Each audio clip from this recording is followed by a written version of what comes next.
Gaslighting is a term you might hear a lot. And I can just sort of picture the scene in a lamplit room with a bunch of guys sitting around eating hummus, thinking about what do we do about this guy telling the truth about us? We must make him stop talking. And I wasn't on Twitter, but I kept getting texts from people like, oh, they're so mad at you about the hummus or something. Hummus? Since when is hummus Jew? It's an Arab food. I mean, the whole thing is so bonkers.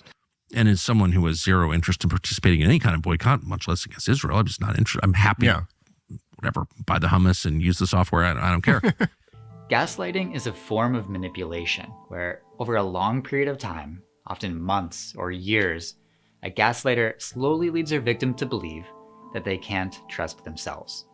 So they have to trust the gaslighter instead. Supporting Israel because it's an ally. I don't even know what those words mean. I think Israel's a great country that deserves our support, as I do. And who is Israel that depends on the United States, that is a vassal state of the United States, supposedly, to say we don't care what the president of the United States wants in his foreign policy? That's not the behavior of an ally. I don't know what that means to be an ally. Here are the tactics the gaslighter might use. Denial. When you said that Hamas is more like a political organization. Hamas seems more like a political organization Than a terror group. I didn't say that. Minimization. Look, I never want to fight about Israel, ever. I'm actually pretty moderate on the subject, I think. Projection.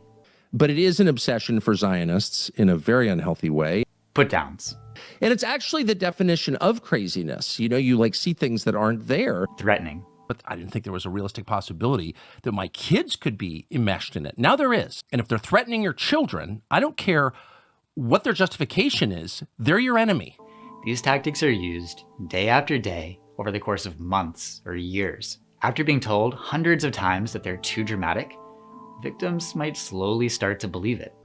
I can sincerely say Jerusalem is probably my favorite city in the world. Well, it is, of course, my favorite city. There's no more amazing place than Jerusalem. I'd like to live there. Hardly against Israel. You know, as someone who's really tried to avoid this topic and bears no animus toward Israel, I have a million interesting concerns. In fact, almost all of them that have nothing to do with Jews or Israel, or like it's just not an obsession for me at all. Not become obsessed with Israel. I just want to get away from the topic. A lot of other things going on. Here are a few ways to help you defend against gaslighting. First, keep a daily journal. Record what happens in your day, especially interactions with the gaslighter, so you can go back in the future and review events from your own perspective, rather than your gaslighter's perspective. One of the things that I really object to now is this relentless focus on Israel, which, by the way, is a foreign country that I have nothing to do with other than having been a visitor there and really enjoyed it. And it's now at the center of the conversation in my country when my country is degrading at high speed. We have a lot of concerns here. I just resent the kind of solipsism that pulls everything back to the concerns of a foreign country. Well, I don't think I'm obsessed with Israel. Israeli censor. Israel.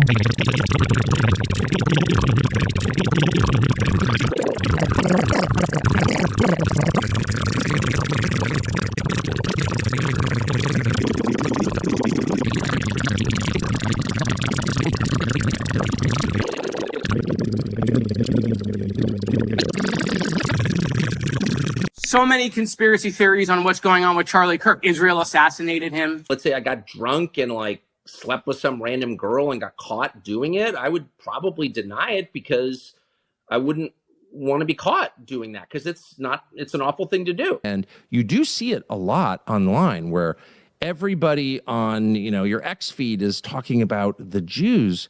How is that good? It's not good for the Jews. It's not good for anybody else. It's all kind of a species of mental illness. To learn more about gaslighting, visit therapistaid.com.